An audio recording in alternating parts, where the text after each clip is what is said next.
Welcome to Next on the Tee with Chris Mascaro, the show where you get the inside access to the best minds in the game. Each week, Chris has the privilege of chatting with top instructors, legendary players, course architects, and industry insiders. If you're looking to improve your game, gain a new perspective, or just hear some incredible golf stories, you are indeed in the right place.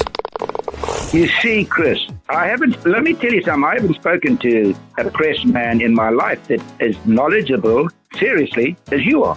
Never. You do such a great job. It kind of makes me feel good all of a sudden. You do so much for the game. You're so kind to all of us that are out there in the game. You know, we need more people like you in the game of golf. Thank you for pressing play. Now, grab your clubs, step up to the tee, and let's get started.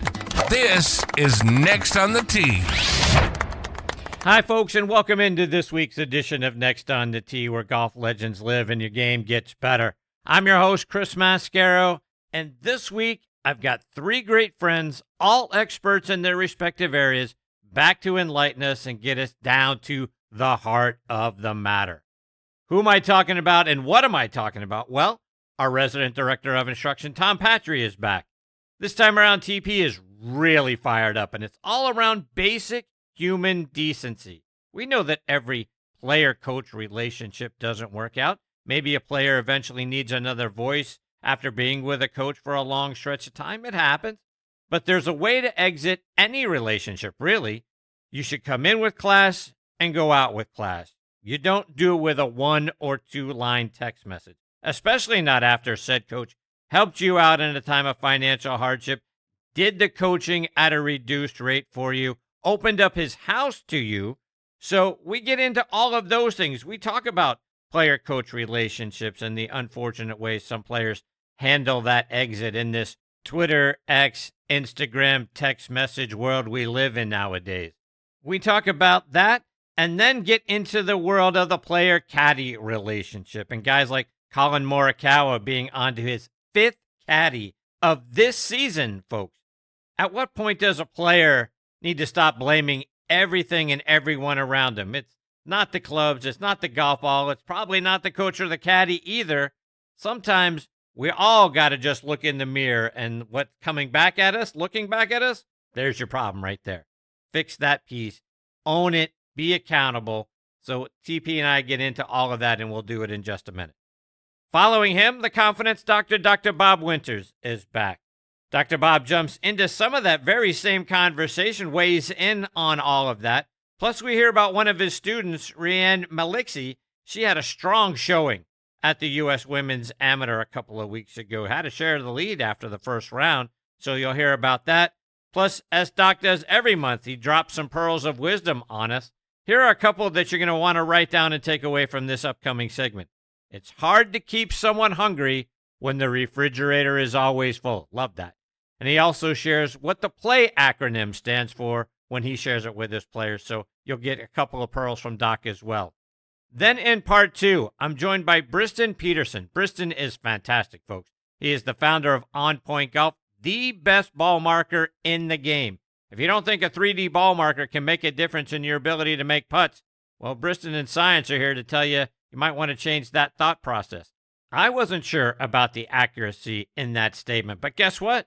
Fellow Yinzer Jim Furyk checked it out and immediately not only put it into play, but really bought into it and shared it with some of his friends out there on the Champions Tour who also put it in play. Charlie Hull has started using it out on the LPGA Tour.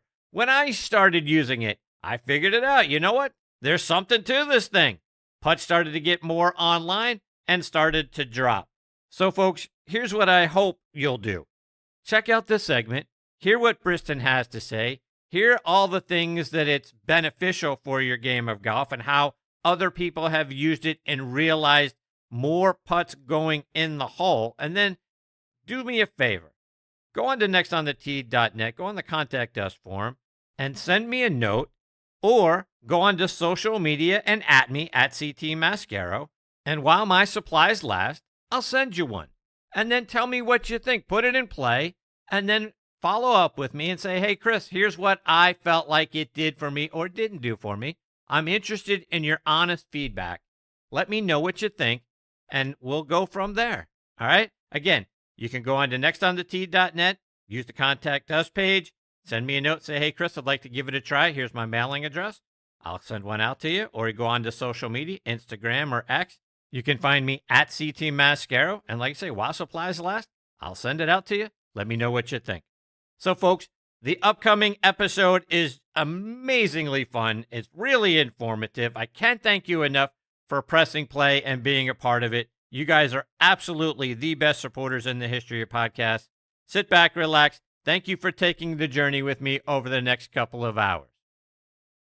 Okay, but before we get into this week's show, I want to start off by giving a shout out to our good friends over at the Pittsburgh Tribune-Review. TribLive.com is the leading news website for Western Pennsylvania with news around the clock. Pittsburgh pro sports coverage, a high school sports network, a podcast network, which you can find Next on the Tee on. So go out and bookmark TribLive.com or download the Trip Live app for free and stay up to date with all the news in Western Pennsylvania and this show. I want to welcome a new member to the Next on the Tee family, Sunday Swagger. Tired of boring golf clothes? Sunday Swagger is changing the game with premium performance apparel that delivers the look and feel of $100 polos for much, much less. Never sacrificing on style or comfort, their bold polos, shorts, and outerwear feature four-way stretch and moisture-wicking fabric that moves with you, whether you're crushing drives or crushing happy hour.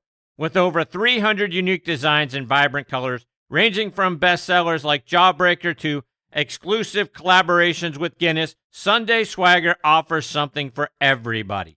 And their matching prints for couples and families with children are flying off the shelves as their most popular styles. You might even recognize Sunday Swagger designs in popular Hollywood movies and TV shows, including Happy Gilmore 2. Sunday Swagger is guaranteed to turn heads and spark conversation. Visit SundaySwagger.com and join the Sunday Club for exclusive drops and member benefits. Sunday Swagger. It's your swagger. Embrace it. Own it. And folks, this year, get ready to experience the game like you've never experienced it before at the Keep. It's the brand new Bill Bergen and Reese Jones co-designed course up at Macklemore. Nestled high atop Lookout Mountain, the Keep offers breathtaking vistas that are even more spectacular in person than they are in the pictures and the videos. With its challenging layout and awe-inspiring views, every round there is an unforgettable adventure. Whether you're taking on the signature holes or just soaking in the scenery, the Keep is where your best golf meets nature's finest backdrop. So grab your clubs and join us up at Macklemore this year. The Keep is open for preview play and it's waiting for you. But you gotta hurry now because spots and availability are filling up fast. So don't wait.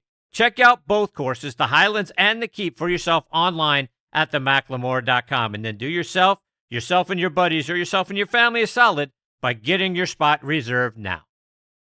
And experience distance and forgiveness all at once with the new QI35 driver from TaylorMade. QI35 is designed to give golfers more distance from more of the face while maintaining maximized forgiveness through high MOI designs. Whether you're looking for low spin and maximum workability or easy launch and plenty of adjustability, it's available in low spin, core, and max models. QI35 also has a full assortment of fairway woods and rescues to deliver distance and forgiveness throughout the top end of your bag. Check them all out online at TaylorMadeGolf.com. All right, now back with me is one of Golf Magazine's top instructors in our game, a guy who won the 1973 Long Island Boys Championship and the Long Island Private Schools Championship. In all, he won 15 events as a junior golfer. Played his college golf at Florida Southern, where he was a two-time All-American. In 1981, he led Florida Southern to the Division II National Championship, and he won the individual honors. In 92, he was inducted into the Sunshine State Conference Hall of Fame. Turned pro and played professionally from 1981 to 1988 in the U.S., Mexico, Canada, Europe, South Africa, all over the globe. He later became the director of golf instruction at Westchester Country Club, site of the Westchester Classic and several other PGA and LPGA Tour events. He's been named the Teacher of the Year everywhere he's been. Beyond all of that, he is also an excellent writer. His work can be found in numerous publications like Golf Magazine, Golf Digest, Golf Illustrated, Plus, he's written a wonderful book titled The Six-Spoke Approach to Golf. That's 5-star rated, folks, out on Amazon.com. Who am I talking about? Our very own Director of Instruction, Tom Patri. Hey, TP, how are you, my friend? You must really have to fill some airtime tonight, huh?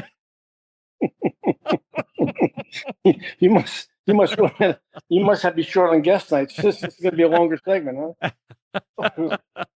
I had an extra, minute and 15 seconds to fill. Yeah. A couple of minor corrections there. 17 events, not 15. Okay. Look at big. you. That junior resume is a big deal. That's of course it is. It's like majors. Come on. Indeed. Yeah, my bad. I stand corrected. Let me help you with that. All right. So we were communicating earlier, and I know you're all fired up tonight. Something's really got you going. We didn't want to talk about what it was. We wanted to save it for the show. So what's got you going? So, Chris, there are things in your career as a teacher and a coach that excite you, that make you happy for people, that, you see a student have success and that fires you up because that's what you want to have happen for and I'm talking right now, junior and college players, basically. And then there are people that really disappoint you with the way they behave and do things. And I had a phone call earlier today, and I promised I wouldn't use his name, but let's just say it's a very prominent teacher out west who's a good friend of mine and who your audience would definitely recognize. Considerably younger than me, but very, very talented. Had a lot of success, and he's coached a lot of great young players. And he called me for, I don't know if he was so much venting or asking for advice or a combination of both, but he basically, what he said to me was he had this junior that came to him quite young, and the family didn't have much money, and he saw a lot of promise in the kid, so he took him on kind of a scholarship. And I've done the same thing with kids in my career whose family couldn't really afford a lot of instruction, but I felt like the kid had promise. I've done the same exact thing. And he brought this kid along. Kid won some really big tournaments, couple AJJ events, went on to play some college golf successfully. And about the third year of his college career, the kid sends him a text message and basically says in 3 lines or less, "Hey, coach, I'm going to go in a different direction. Thanks for all your help. Bye." Ooh. Yeah. And, I'm listening to him tell the story, and that's happened to me 2 or 3 times in my career. And recently, within the last 3 years, with a kid who I took on when he was 7, and for a while was on scholarship, and then for a while his parents insisted that they pay something, but I knew they couldn't afford it, so I did it at a very, very, very reduced amount of money. Had the kid in the house when he travel down from up north. I won't say where because I would give it away. I'm not trying to call anybody out. Kid had a lot of successes, won a bunch of tournaments. Was time to go to college, and I got the same kind of text, like a 3-line text that said, thanks for everything. Bye. No explanation. I'm moving on. So we chatted. This fellow out west and I chatted, and I guess the rant tonight is more to parents of junior golfers, to junior golfers themselves, to other teachers out there that have gone through the same thing. You can't control what you can't control. But to the parents of junior golfers out there, when somebody comes along and helps your child and overextends themselves and goes above and beyond, which this fellow that called me today definitely did, and I feel like I did with some juniors. And this has happened to me, Chris, probably, I would say 3 or 4 times in my career with different kids, both male and female. And, Will you get the email that says their text message, "Thanks, bye, coach"? Yeah. Oh, yeah. Absolutely. Out of nowhere, no reason. Yeah. And hey, it's been great. The kid I'm thinking about right now on my side was very similar. Probably was with me from age 7 to age 17 or 18. And both Denise and I extended ourselves as far as opening the home and, as a matter of fact, helping him with equipment that he couldn't afford. Really? And a lot of equipment, by the way. Wow. And got this text message that said, "Gee, coach, thanks for everything. It's been a great run, but I've decided to go in a different direction. Have a nice day." Basically, kind of a 3 or 4 line text. So this fellow who called me today and I shared these stories, and I basically said to him, listen, you can't control that. I am more shocked when that happens by the lack of communication from the parents than I am from the kid. You can kind of discount the kid and say maybe he's immature, maybe he doesn't understand protocol. Although I think they do, but the parent of this kid, in my case, never reached out, and the parents of the kid, in my friend's case from out west, never reached out, and it just leaves such a bad taste in your mouth. And Denise always yells at me because I go back for more, and take on the next kid who can't afford it and try to do the same thing all over again. And as a matter of fact, one of the things I said to this guy this morning was, I have a college player right now who I've had for his entire high school career, and he's about to be a junior in college, so 7 years. And we've had a lot of success together. And I have a feeling that he's getting ready to bail. And don't ask me why. I just have a gut feeling. The communication has slowed down. The text messages have slowed down. You kind of get used to the signs, if you will. And again, have overextended myself for this kid. And I guess the message of the rant is, parents of junior golfers and junior golfers just have a little bit more class than that. Right. It just leaves a really bad taste in your mouth. And this buddy of mine out west I guess it's the first time it's happened to him. And the kid is very successful, and he's been only with this one coach this whole time, this friend of mine this whole time. And this guy is definitely overextending himself for this kid, and the kid is just jump ship with very little explanation. And I guess one of the closing questions to me was, when this happens to you, if they come circling back a year from now, realizing they make a mistake, do you take them back in? And my answer is no, I don't. And the reason I don't is the first time it happened to me, the person did circle back to me, and it was a female. And then she burned me a second time. Oh. Yeah, there you go. So Fool me once. yeah, exactly. So now it sounds like it's a little cold, but now when they circle back, I tell them to have a nice day and wish them the best of luck and move on. So my rant is over. I said my piece, and now let's talk about something else. No. We can't just move on just like that, because that's just not right. I mean, there are things. I mean, to your point. I mean, if it's a young junior, maybe I give them some slack.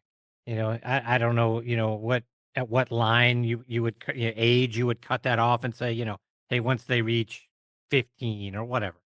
But yeah, maybe you can give the kid some slack because he or she has not had experience with this kind of thing. And, what do you say and how do you say it? And I don't want to hurt someone's feelings, so it's just short and sweet. But for the parents, for a child who has come to you for years, stayed at your house, you've given them or set them up with clubs and things of that nature. I mean, we all know right from wrong. We know what to do.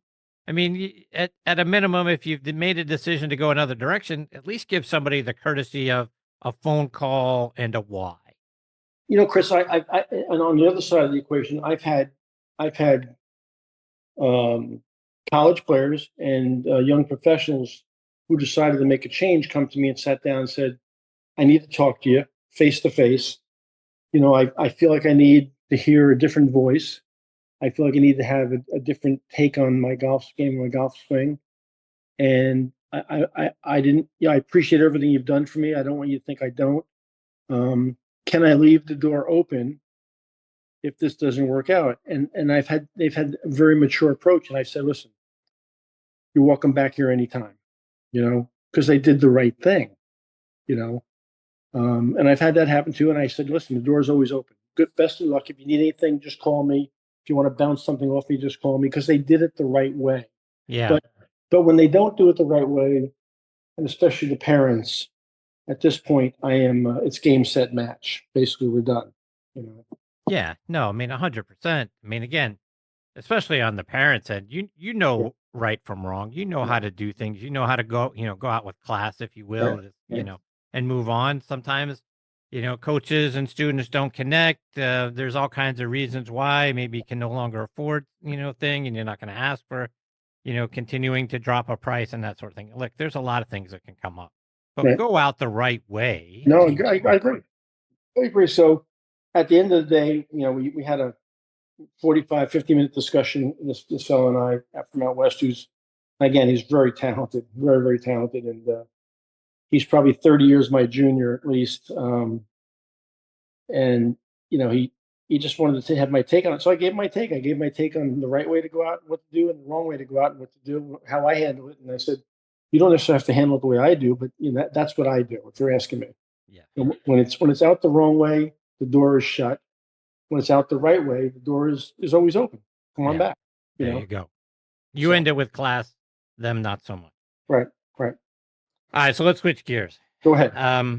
But along these same lines, Tom, this week, the PGA Tour playoffs kick off in Memphis at the FedEx St. Jude Championship. Collin Morikawa will, of course, be there. But alongside him will be his 5th different caddy this season. Mark Urbanek, Tony Finau's former caddy, is going to be on the bag this time. Urbanek replaces Billy Foster, who was on the bag at the Scottish Open and the Open Championship with Collin. Many people are going to recall Billy Foster, right? We remember him on the bag for Matthew Fitzpatrick when he won his major, and he was there for a number of years alongside Fitzpatrick. But now Morikawa, if you look at him, he's had a couple runner-up finishes. Nothing bad about that, to have a couple of second-place finishes during the course of a season. Finished tied for 8th at the Rocket Mortgage Classic back in late June, but he missed the cut with Foster on the bag at the Scottish Open and the Open Championship. I know Collin's looking for answers. We know Collin has struggled this year. He struggled with the media this year and had some pointed comments about answering questions that he didn't feel like answering. But I don't know, TP. I kind of feel like Morikawa is looking for answers with his game and going through 5 different caddies. I think he might be looking in the wrong place. I don't know. What are your thoughts? Well, let me add one thing to Billy Foster. Billy Foster caddy for a guy named Seve Ballesteros for a long time, too. Billy Foster is probably one of the, I might be stretching this a little bit, but kind of the Joey LaCava of Europe, if you will. Okay, so Billy Foster is a quality bag guy, real high quality guy, and a good guy. Collin not only has changed caddies multiple times this year, but he's changed coaches as well. The in search of thing, which is hard. How far do you take it? And it's bordering right now with Collin on ridiculous. Sometimes, it's very simple, Collin. You're playing shitty. You're playing really shitty, and it's you. It's not the caddy. Yeah. It's not the coach. It's not the golf ball. It's not the set of clubs. And you're going through a bad spell. And I think the worst thing to do is keep your hand on the panic button and keep wrapping that panic button really hard. I think you got to kind of step back a little bit and say, okay, let me go back to square one. Let me go back to some fundamentals. Let me go back and what was I doing when I was playing well? Who was I with when I was playing well? What were they saying to me when I was playing well? What was my eating pattern, sleeping pattern, practice pattern, travel patterns like when I was playing well? I was he is a world-class player, but he was a world-class player, highly ranked for a long time. What was my pattern back then on all fronts? And if I keep jumping ship every 3 months and going somewhere else, the spiral is just going to get a little deeper and a little faster. They never want, as one of the things about good players is they never want to blame themselves. They always want to, the sky is falling, the dog ate my homework, whatever. Kind of like my Yankees right now, huh, Chris? I wasn't going to go there, Tom. I had to beat you to that, Chris. I wasn't going to go there, but now that you mentioned it. How about just going back and being fundamentally sound and taking it one step at a time? But in my experience, Chris, the guy that finds his way back is the guy that takes his hand off the panic button, becomes very, very logical, very, very sensible, very, very fundamental, and usually things turn around. But when you keep pounding that panic button and jumping ship and trying to flavor the week, it usually doesn't work out very well. So let's take that a step further. At what point does a player have to look in the mirror and say, it's the problem isn't everything else. The problem is me. Yeah. And I need to do, whether it's more work or whatever, right? Because eventually you got to hold yourself accountable, right? That's part of what we talk about on this show. We talk an awful lot about the mental part of the game, but you got to be accountable for your own game. You can't always, and Jack Nicklaus talked about this all the time, right? When things started to go wrong, you can't keep running back to Jack Grout all the time, to your point, panicking, what's wrong with my game? What's wrong with my game? Yeah. I mean, at some point, you've got to own your swing. You've got to own your game. Your coach can help you, obviously, with all of that sort of thing. But you got to look in the mirror and say, the problem isn't my clubs. It's not my caddy. It's not my coach. The problem is me, and I have to be accountable to myself. Yeah, and you've got, following me tonight, you've got Dr. Bob Winters, who I have, as you know, I have a tremendous amount of respect for. And he'll have some answers, I'm sure, too. But I remember during my junior year in college, I was on a bad streak. And we didn't have a sports psychologist back then. We had a college coach and some friends that could advise you, and maybe somebody you respected that was a PGA member. And I was really struggling, and I was having this conversation with a golf professional that I really had a lot of respect for as a college junior. And I said, I'm trying really hard. He goes, you ever thought about trying easier? And I said, what? He goes, how about just trying easier? I mean, maybe you're trying too hard. He said, you know what trying easier is? I go, I don't really know what that means. He goes, how about just playing golf and relaxing and hitting some shots? Which sounds easy, right? It sounds like it's a little simplistic. But when I stepped back, and luckily I was, I shouldn't say I was mature enough at that time because I wasn't. But when I stepped back, I realized that I had blood coming out of my ears. I was trying so hard.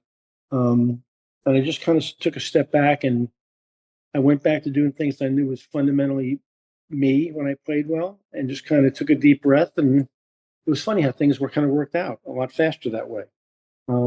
Sometimes the answer is right in front of us and we can't even see it. It's right smack in front of us. We can't even see it. And we got to kind of step back a couple of steps, take a deep breath, and kind of go, okay, let's regroup here. And Morikawa clearly is looking at a lot of places that maybe the answers don't exist in those places. Tom, a couple more before I let you go.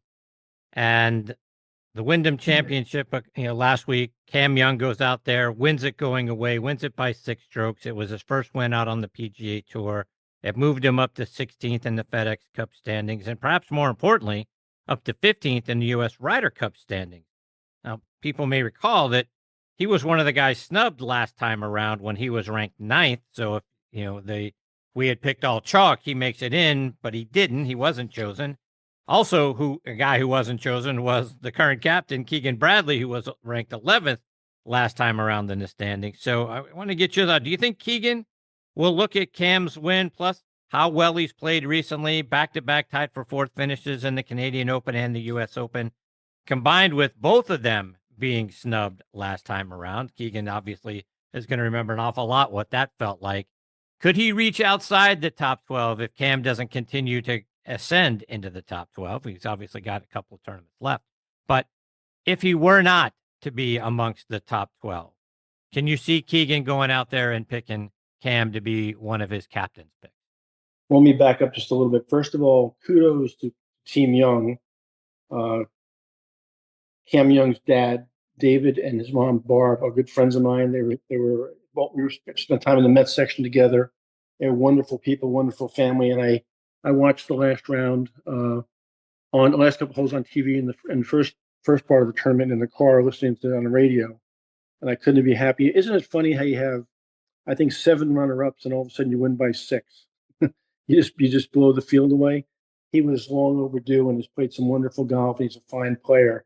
Another little bit of tidbit for you is, I don't know if you know this or not, Chris, he won the Met Amateur at a place called the New York State Open, the New York State Open as an amateur at a place called Bethpage Black. Is that right? Yeah. How about that little tidbit of information right there? Yeah, there you go. So as an amateur, while I was in college, he came home during the summer.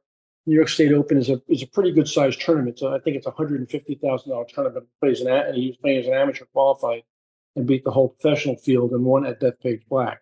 And I'm sure Keegan is well aware of that.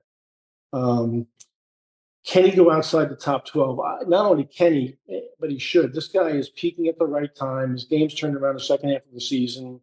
I wouldn't be surprised if he plays well in the fall. And I think the fact that Keegan knows what it's like to be snubbed, and he knew Cam was snubbed also, I think that'll play a part in it. And I hope he gets a spot on the team. Yes. TP, one more before I let you go, and this is a subject that Dr. Bob is listening. He can weigh in on as well in his segment. I want to remind everyone about your book. Again, it is titled The Six-Spoke Approach to Golf. In it, you talk about how to quiet your mind out on the golf course. So often our minds get cluttered with swing thoughts and the negative self-talk that we do. How can we relax our minds and play more freely? I just think, Chris, and Bob will be more equipped to comment on this than I will, as that he's the expert in that field. But as a former player, we go through periods when, not even trying to, but there are a million things racing through our minds that are counterproductive. Too many mechanical thoughts, outside distractions, whatever they happen to be. And then we go through these periods where it's almost a blank screen and you feel like you're on autopilot. Some people call it being in the zone. I don't think it's a zone at all. I just think it's a freedom. It's a very low inventory stage, I call it, where there's not a lot of inventory in your head, and you're kind of seeing a target, you're going through a process that you're comfortable with, you're hitting shots. It's funny when you get in that state when it's kind of a blank screen, if you will, and all you have is a process and a target. Man, for me, the game always got really easy when I got there, and I guess at 66, I'm a little bit more mature now, and I play more golf now, and at 66, at times better golf in some respects because I don't go out there with anything but a process and a target. And the more I can get into that blank screen state, the better I seem to play. I'd love to hear Bob's comments if he's listening right now on that, but I love the blank screen, and I love the process, and I love the target.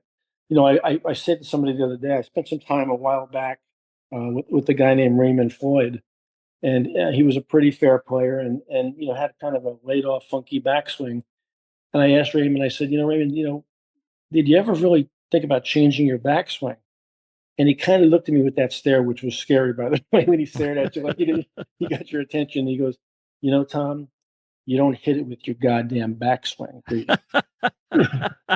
I said, no, Raymond, you don't hit it with your backswing. He goes, I've never in my life even attempted to do anything with my backswing. I've always been a target side guy, which I thought was great advice. Indeed.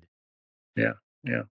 Tom, you've got a wonderful website, tompatri.com. Let our listeners know about all the great stuff they can find on your site and how they can follow you on social media as well. Well, as you know, I was hacked recently on Instagram. I'm trying to build that back up again. I went from 5,500 followers to none. To 5? Yeah, to 5. I'm back up to 150. But Chris, I'll tell you a funny story. An interesting thing about golf and the web of golf. And Doc Winters will speak to this too, and I know you can speak to it as well. So I posted something last week about being hacked and losing all those followers and everything. And about 15 minutes after I posted this, the phone rang, and it was a buddy of mine named Mark Anderson, who's a PGA professional in Virginia, but he's also a lobbyist in Washington, D.C. Oh.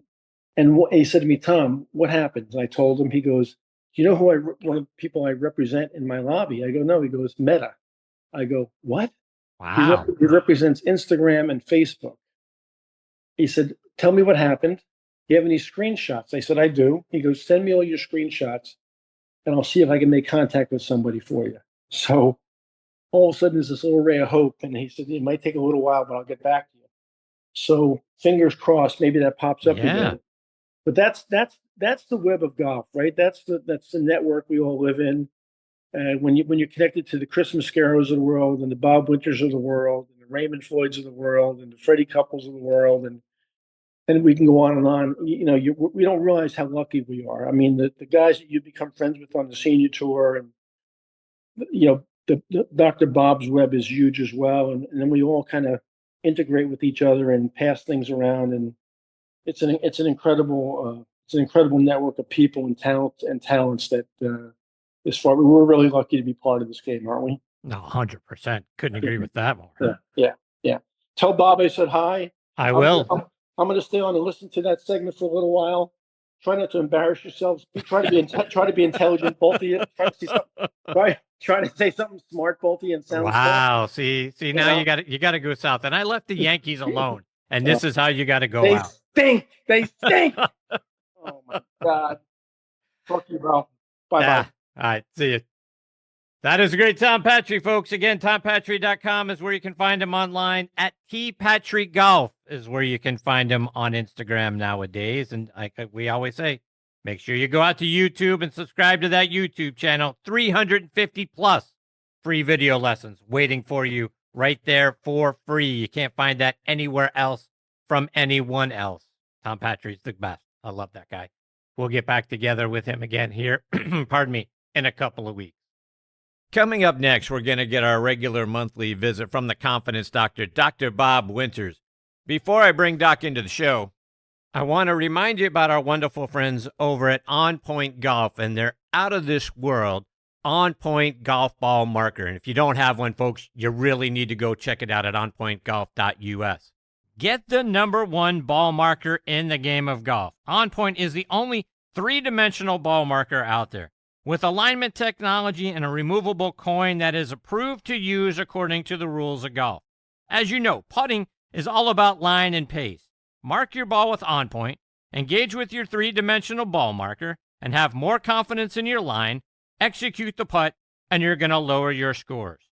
Do what the likes of Jim Furyk, PGA professionals, and amateurs alike are doing now. They use the #1 ball marker in golf and they lower their scores. You know Ken Duke and Thongchai JD. They won for the first time on the PGA Tour in 2023, and they were using an On Point ball marker. Get yours at onpointgolf.us and make more putts. And oh, by the way, you can also customize the removable coin for any club, event, or corporate outing. They make really great tee gifts and custom products. That's also going to help lower your score. I use On Point ball markers. Mine is black and gold, 3D black golf ball with a gold line down the middle to help me line up my putts. It's like having a 15th club in my bag. It's helped my game. Why wouldn't you let it help yours? Again, onpointgolf.us. See what I'm talking about. Order yours today. I also want to remind you about our wonderful friends over at Squares Golf. So Nick here. What if there was a golf shoe embraced by hundreds of thousands of golfers, celebrated for its stability, comfort and distance?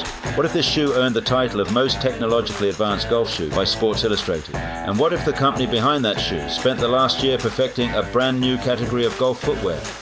Well, the what if is here.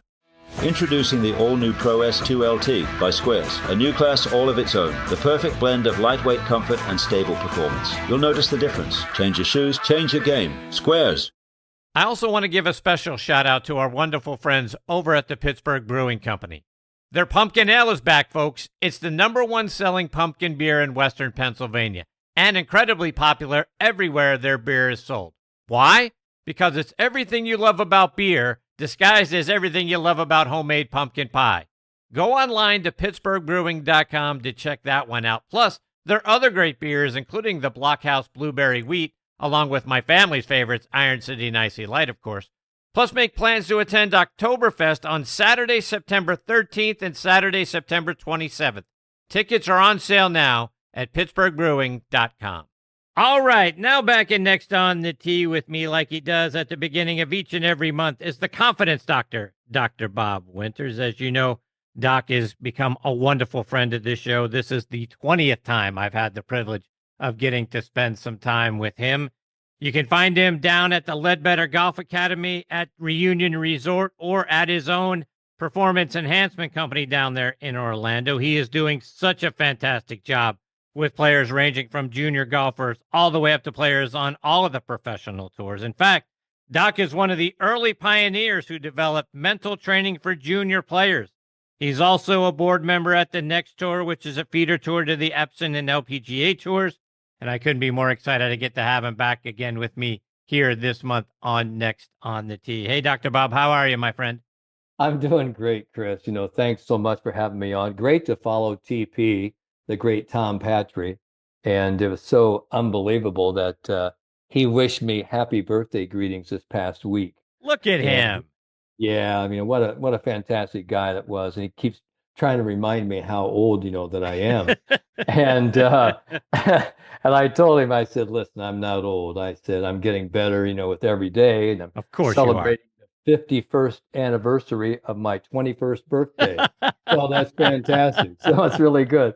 So for all the listeners, I am now even par, in There the you golf game go. of life. And I'll tell you what, I'm damn happy to be here, Chris. I got to tell you, it's been one great journey. And to quote, my hero Arnold Palmer, a life well lived. I am trying to live it as much as I can every day, and I really strongly suggest it. And I always love what my great friend David Ledbetter said. When we see each other, and we see each other, pretty occasionally, but I love it. He goes, "How you doing?" And I said, "I'm doing great. I'm love to be on this side of the sod." And David said something to me. He said, "Well, Bob," he goes, "Hey, listen." He goes, "It's better to take divots than have, divots, thrown on you." Okay. And I've always loved that, that David said that. So it's always good. Great to be on the show with you, Chris. So, Doc, I don't know if you caught the end of TP and our conversation there in segment number one, but one of the things we ended on was talking about how to clear our minds of the clutter that we have out there, clear our minds on the golf course, because we always have so many swing thoughts and that sort of thing. And TP was kind of, he gave us a little bit, but also was deferring a bit to you. So I don't know if you heard that part, but just kind of real quick before we get into some of the things that you and I wanted to talk about, I wanted to get your thoughts on that. How do you quiet the mind when you're out on the golf course? Well, to me, it's really not so much quieting the mind. It's helping your brain, your mind, your body focus on the appropriate things at, the appropriate time. When we start talking about, developing sort of this zone awareness, and a lot of people talk about the flow state, and myself and Dr. Rick Stessinghouse, who created Flow Code, and I'm a part of that now. And the whole notion about flow was created by Dr. Mihai Csikszentmihalyi, a great researcher from the University of Chicago.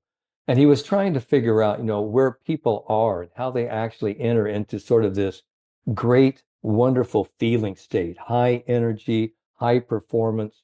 And it isn't just a peak performance area, Chris. It's more or less sort of a quietude.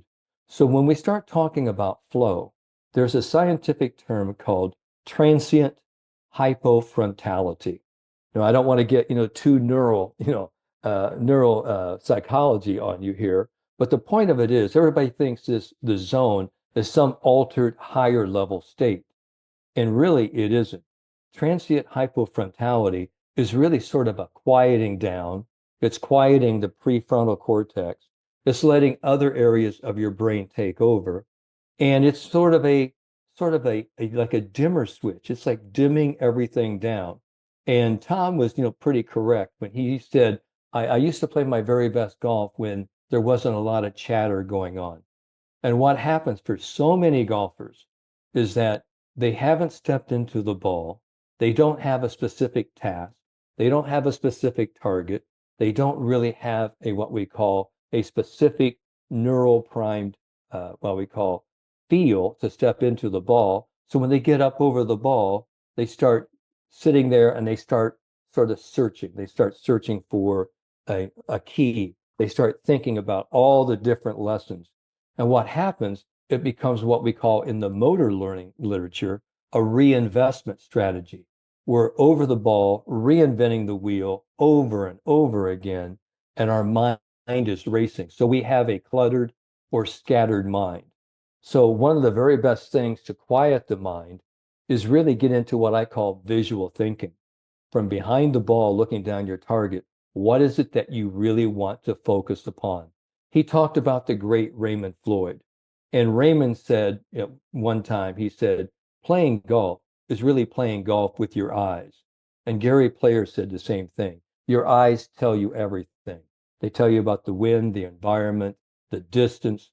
He said, if you can just actually turn off that internal chatter and really become an athlete and say, there's my target. That's where I want to go. come back to the ball, just go through your basic aim and alignment setup and trust, that, when you take that last look at the target, you come back to the ball and you swing to that visual memory of the target. That's really what quieting the mind is. And when people play their very best golf, they're sort of looking and not just reacting, but responding to that stimulus that we call the target.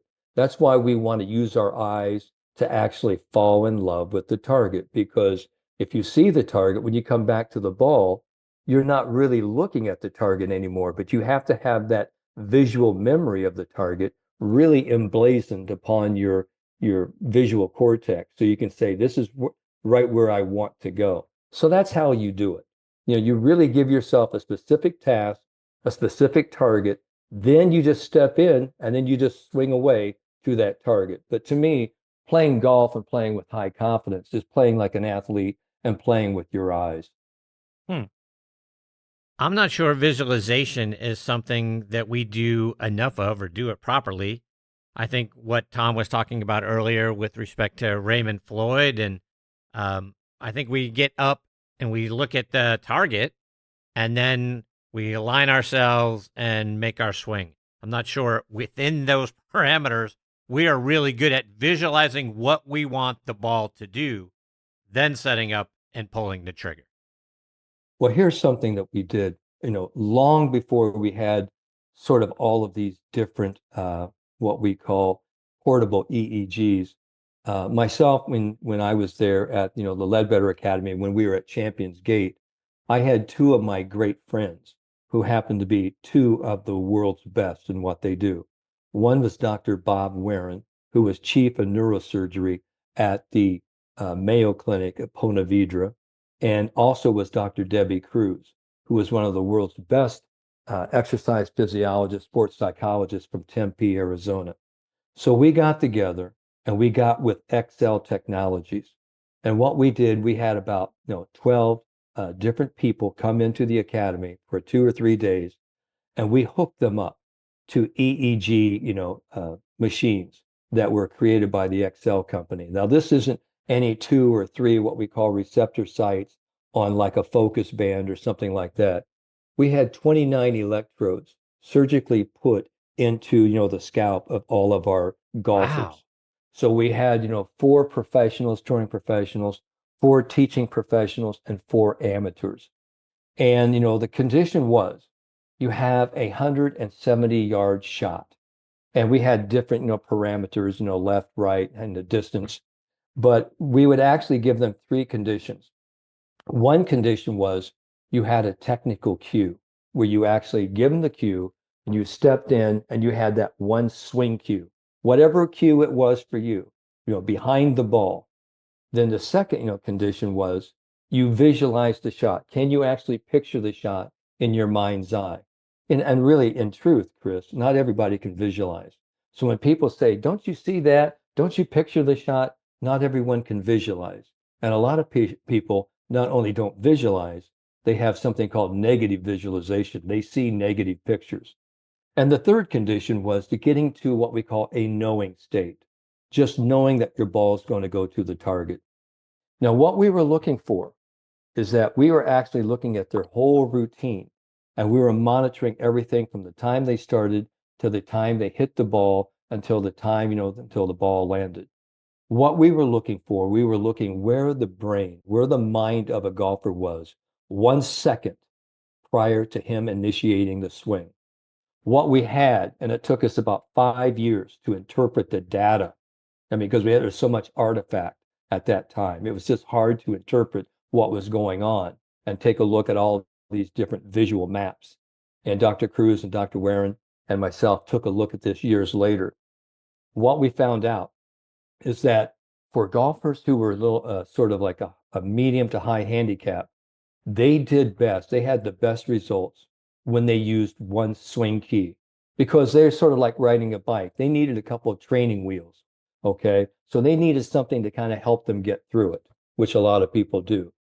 What we call the teaching and really good player professionals, they actually could visualize, the shot very well.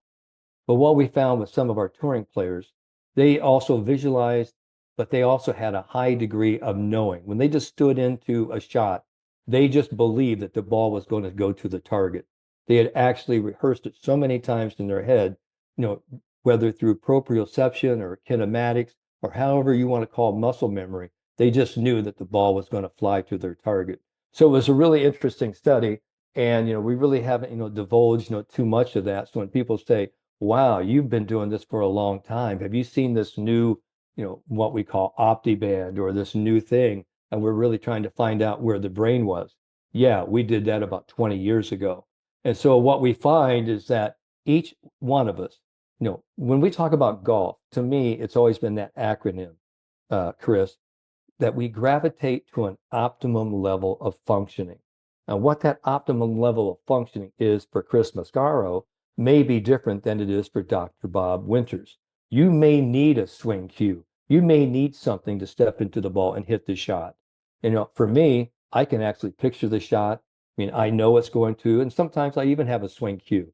So I might be multi-sensorial, that I have a lot of different cues that I tap into. I know that Nick Faldo, Sir Nick, he always had 3 or 4, different things that he was actually sort of working on, but he would actually pick one. And I remember, listening to Jack, one time talk about this years ago, because myself and Dr. Patrick Cohn were the mental game consultants for his Golden Bear tour, the developing tour down in Southern Florida years ago. And I remember he was talking to us in a roundtable discussion that when he was playing his best, he would go out and he would have maybe 5 or 6 golden keys, all right, when he was warming up. And if one of them didn't work, he would actually go to maybe another feel, another key.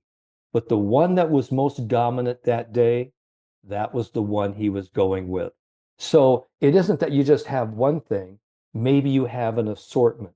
But the whole point of it is to get, to do one thing, to know you do one thing well, and then to go out and do that. And that's really the key to it. That's fantastic. Doc, one more before I let you go. And as we record this segment, the women's U.S. Amateur is going on. Rianne Malixi is someone that you have worked with. She's defending champion. They're playing up at Bandon Dunes, and Rianne, along with 2 of her Duke teammates, Avery McCreary and Andy Smith, also in the field. Malixi almost didn't get the opportunity to defend her title thanks to some student visa issues that she had going on. She shot an opening round 68 to tie for the lead. And like I say, she's out there right now performing at a very high level. Talk about her and the challenge of trying to repeat for her and for any of us trying to repeat when we're back to defend whatever title we're out there defending. Well, we have been talking almost every night, and she was over in Manila the other night. She said, Dr. Bob, I don't know if I'm even going to get a chance to get here. And I said, we will take that. I said, but you've got to get yourself ready so that when you get on that red-eye flight, you're ready to come here. And one of the big things, I've talked with her, and I talk this over with all of my athletes, those that have actually been fortunate enough to win, and then they actually go back, and a lot of people start heaping this whole notion about, are you going to defend your championship? Because we talk about you're defending the championship. And I told her, I said, no one is going to take your title of U.S. Women's Amateur Champ 2024 away from you. Nor are they going to take away her other title she won last year, the USGA Junior Amateur Champion. She was the only person, in history, the second person to have won both titles in 1 year. So now she goes back and she's now here playing the U.S. Women's Am. She's actually vying for medalist honors. She's like 8 under now with, a couple of other players to get medalist honors. And I said, the one thing we want to do here, Rianne, let's give up the defense. Let's quit trying to defend this championship, because the moment you put the tee in the ground, yesterday, that is, you gave up, defending. Now we are on the offense. We are going out to procure and to contend and win another championship. And I think that's the whole point, because I'll tell you what, a person can say, I've won. I feel pretty satisfied. I'm trying to keep, a player like Rianne hungry. And the one thing I'm always telling people, and I heard it a long time ago, it's hard to make somebody hungry when the refrigerator is always full. And what Rianne, Wow, I love that. yeah, and what Rianne is on now, she is on a personal mission to actually be a great ambassador, for the country of the Philippines, to really bring junior golf awareness and professional golf awareness to the Philippines. And I was fortunate enough, a few months ago to be part of uh, her big story, of Rianne helping all these juniors and their parents. And I'm talking about the mental game and bringing mental game awareness, the importance of mental and emotional fitness, and the importance of just enjoying the game, playing the game. Because playing the game, when we start talking about play, and I just heard, I had a client today said, it's just not fun anymore. It just feels like work. And so I'm always saying that, and I'm big on the acronyms, as you know, Chris. Play means to perform like a youngster. When you see young people play, whatever sport it is, golf, soccer, football, baseball, whatever it is, okay, tiddlywinks, I don't care what it is. They play with zeal. They play with creativity. They play with a lightheartedness. They play with freedom. And that's really what happens. I think what happens, we get a little good in this game and we say, you know what? If I can get serious about this game and really work hard, I could get even better. And what happens, we work ourselves into a frenzy. And what happens, we get a lot worse. So I'm always saying, hey, listen, let's go out, let's have a blast. And I said, really, the whole point about golf is you've got to master the fundamentals. I said, but listen to me. Fun is the first three letters of the word fundamental. It should be fun, duh. It's mental. All right. So you've got to keep it fun. And part of the fun is just understanding that golf is one hell of a tough game. It's an unfair game. And it was never meant to be fair. But the challenge is, can I actually pool my talents and see how well I can play today? That's really what we're trying to do. So for me, it's not about winning, the outcome or winning the championship. It's about putting in a winning effort every day into seeing, how good will I allow myself, today? Will I give myself that emotional permission to be big today and to play great? That's really the message I'm giving to all my people. So I hope, Rianne stays hungry. I hope, I've got some other players in the field from Hong Kong, Ariane Lau. Ariana is a great player, going to play at Northwestern this year. Rianne's going to be playing for Duke. Boy, I mean, we've got some fantastic players in this U.S. Women's Amateur. I mean, Asterisk Tally, who Yes. she's right there, right on Rianne's heels. Obviously, she was runner up to Rianne both times, last year as well. So she's looking, for a little revenge. She wants 2025 to be the Tally year, and she just won, I think, up at Purdue last week, for the PGA Junior Girls. So she's on a roll. So we've got some great talent, some great junior talent that's going to flood not only, the PGA, Korn Ferry Tours, but the LPGA Tours. And so it's just a great time. Like, TP said, all of these great people over the years, to have a chance, to be with them and to help them grow. It's just been fantastic. And by the way, if I have any, problems with Instagram or anything with Facebook or anything, I'm going to start calling some of TP's people because that guy Right? is really, he's really connected. He's telling me I've got, the guy who's, running Meta and all this stuff. I'm going, come on, TP, give me a break, pal. I hope he listens to this. I really do. I really do. But it's just fantastic what the game of golf, because you can go into any cocktail party or any situation and you may not know anyone at all, but when somebody finds out, hey, you play this golf course, or do you know this person, or what do you think about this golf club? You have instant conversation, and before That's right. long, you have new friends. That's right. Doc, before I let you go, remind our listeners again how they can go out, get copies of your books, follow you online and on social media as well. They can follow me at Dr. Robert Winters or Dr. Bob Winters. They can find me at, my website, theconfidencedoctor.com. They can, find all of my books on amazon.com, or they can even Google my name, Dr. Bob Winters. And I'm always excited, always, trying to, help new people who are actually trying, to become as great as they want to be. And Chris, again, thanks so much. It's our 20th time that I've been on your show, right? Indeed. I'll tell you what, I can't wait for our 21st time, pal. Me too. Doc, you're awesome, my friend. I can't thank you enough for coming back and being a part of this month's show. I look forward to catching up with you again in September. In between now and then, all the best to you and your lovely wife. All right, buddy. Hope all your putts find the bottom of the cup. There you go. Take care, Doc. Thanks, Chris. Bye-bye. That is the great Dr. Bob Winters. Again, you can find him online at theconfidencedoctor.com or at Dr. Bob Winters. I always, like I say, always jot down some nuggets because Bob always gives those to us. It's hard to keep someone hungry when the refrigerator is always full. Love that. And then the play acronym, perform like a youngster, right? I think that's the attitude we all have to have in this game because, like he said, golf's never fair. We always get a bad break, a bad bounce, something. A putt doesn't go. This should have gone. Any number of things happen to us out on the golf course. But if we perform like a youngster, which is, go have fun, right? The fundamentals thing that he talked about as well. Go have fun. Enjoy the game. Don't let everything get crowded in your mind about all that sort of stuff. Pick out a target, visualize that target, try your best to hit it to that target. But most of all, have fun.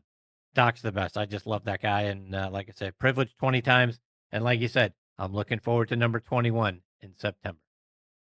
All right, my friends, it is time for me to put a bow on part one of this week's show. My sincere thanks to Tom Patri and Dr. Bob Winters for joining me. You want to talk about two of the most outstanding humans on the face of the earth. Those two guys are right there. Folks, you guys have been the greatest supporters in the history of podcasts. I appreciate you guys so much. I can't even begin to tell you what each and every listener means to me. Now, I hope all of you guys will come back for part two of this week's show featuring my conversation with Briston Peterson. We're going to get into a lot of great things. He's got a fantastic product, onpointgolf.us. Go out and check it out. Find out about the science behind what they are doing. He's going to get all into that. There is a reason. The best ball markers on the planet, folks. And we're going to get into the reasons why. You're going to hear about fellow Yinzer Jim Furyk and why he immediately jumped on board and put their ball marker into play. You're going to hear about several of his peers out on the Champions Tour that did the same. So there's real life science behind a 3D ball marker and what it can do for you and helping you get your ball rolling on the proper line immediately, and you're going to make more putts. Again, this just isn't a pitch. This is science behind why this is true. So go out there and check it out for yourself, and then come back and listen to Briston talk all about it. Again, folks, thank you so much for making Next on the Tee a regular part of your weekly golf content. Until next time, hit 'em straight, my friends. Thanks for joining Chris again this week on Next on the Tee. We hope you enjoyed the conversations as much as we did. Please share the show with your golf buddies and be sure to follow it on Trib Live or your favorite podcast app so you never miss an episode. Thanks for pressing play and being part of the journey. We'll see you next week, right here, where the best minds in golf share their stories.